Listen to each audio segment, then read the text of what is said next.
பேசுறீங்களா? கார்த்தி தான். நீங்க? நான் ரேகா பேசுறேன். ரேகாவா? எந்த ரேகா? நீ பேசுனியப்பா. நான் எதுவும் பேசலையே. நேத்து நீ தானடா சொன்ன, வா சீக்கிரம் வா நம்ம கல்யாணம் பண்ணிக்கலாம்னு சொல்லிட்டு.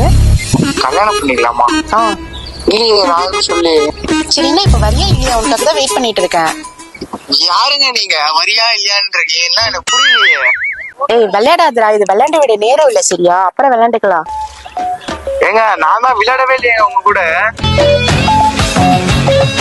இங்க கோயிலாண்டவனுக்காக நான் வெயிட் பண்ணிட்டு இருக்கேன். நீ வந்தனா தாலி எடுத்து கழுத்துல கட்டிட்டு நம்ம போயிட்டே இருக்கலாம். தாலி? அக்கா, என்னக்கா சொல்ல இருக்கீங்க? யாருக்கா நீங்க? உனக்காக நான் நகைலாம் வேற எடுத்துட்டு வந்திருக்கேன். எங்க வீட்டுக்கார வேற வீட்லயே விட்டுட்டு வந்துட்டான். வீட்டுக்காரா? சாம்பார் ஆப் எனக்கு.